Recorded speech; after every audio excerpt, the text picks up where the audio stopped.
जी students, अच्छा आज हम करेंगे एक्सरसाइज 1.1 और उसका क्वेश्चन नंबर करेंगे हम 3। क्वेश्चन नंबर 3 है find the value of A B C and D which satisfy the matrix equation. It mean that कि ये जो मैट्रिक्स इक्वेशन है ये इस तरह लिखी हुई है कि ये जो मैट्रिक्स है, जो फर्स्ट मैट्रिक्स है, ये सेकंड मैट्रिक्स के क्या है, इक्वल है। देखने में तो हमें लगता है कि फर्स्ट मैट्रिक्स जो है वो सेकंड मैट्रिक्स के इक्वल नहीं है, लेकिन क्योंकि अकॉर्डिंग टू इक्वेशन अगर लिखा हुआ है कि फर्स्ट मैट्रिक्स जो है वो सेकंड मैट्रिक्स के इक्वल है, तो अब ये देखें कि इसका ऑर्डर क्या है, 2 by 2, 2 रोज एंड 2 कॉलम्स, और इसका ऑर्डर भी क्या है, 2 रोज एंड 2 कॉलम्स। ठीक है, तो ये दोनों मैट्रिसेस जो हैं वो इक्वल हैं। तो इस क्वेश्चन में ये है कि अगर ये दोनों मैट्रिसेस इक्वल हैं तो इस क्वेश्चन में इस ए बी सी और डी की वैल्यू जो है वो हमने क्या करनी है, फाइंड करनी है। तो ऐसा है कि according to the definition of equal matrices, if the two matrices are equal then first इसकी टू कंडीशंस हैं कि पहले तो ये कि दोनों का जो ऑर्डर है वो क्या होना चाहिए, सेम होना चाहिए। तो हमने देखा कि दोनों का ऑर्डर जो है वो क्या है, सेम है। और जो मैट्रिक्स इक्वेशन है वो ये कह रही है कि ये दोनों मैट्रिसेस भी क्या है, इक्वल है। अगर ये दोनों मैट्रिसेस इक्वल हैं तो इनकी जो कॉरेस्पॉन्डेंस एंट्रीज हैं they must be equal. It mean that कि 4d - 6 जो है that is equal to 2d। तो हम इसको लिख लेते हैं, 4d - 6 is equal to 2d। Group like terms, एक जैसी टर्म्स जो है वो उनको एक साइड पे करेंगे और जो कांस्टेंट है वो इक्वल की दूसरी साइड पे। 4d - 2d is equal to 6। Different sign subtract होते हैं, 4 - 2,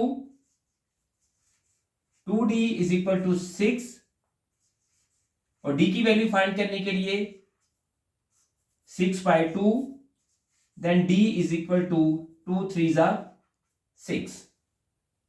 देन इसकी नेक्स्ट जो एंट्री है उसको देखेंगे, c - 1,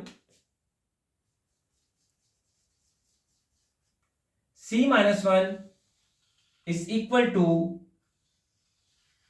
3। c - 1 is equal to 3। c की वैल्यू फाइंड करने के लिए कांस्टेंट जो है वो इक्वल के दूसरी साइड पे करेंगे। -1 जब इक्वल क्रॉस करेगा तो ये क्या हो जाएगा, +1, then c is equal to 4, d is equal to 3 and c is equal to 4। Then a plus c is equal to 0।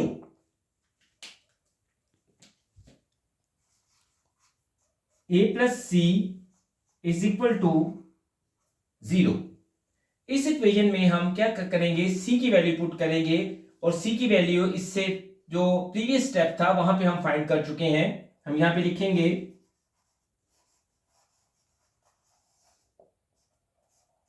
Putting the value of c। इस इक्वेशन को रिपीट करते हैं, a प्लस c की value थी 4 and then a is equal to -4। तो a की value भी हमने हाईलाइट कर ली कि a की वैल्यू क्या है, a इज इक्वल टू -4। उसके बाद हमारे पास लास्ट इसकी एंट्री रह जाती है कि a plus b is equal to -7। तो हम यहां पे लिखते हैं a plus 2b is equal to -7। इसमें क्या करेंगे, ये देखें, d की वैल्यू फाइंड हो चुकी, c की वैल्यू भी फाइंड हो चुकी, a की वैल्यू भी फाइंड हो चुकी। अब यहां पे इस इक्वेशन में दो वेरिएबल हैं, एक a है और दूसरा b है। हमने b की वैल्यू फाइंड करनी है, तो हम क्या करेंगे, a की वैल्यू जो है वो प्रीवियस इक्वेशन से पुट करेंगे यहां पर, और यहां पे लिखेंगे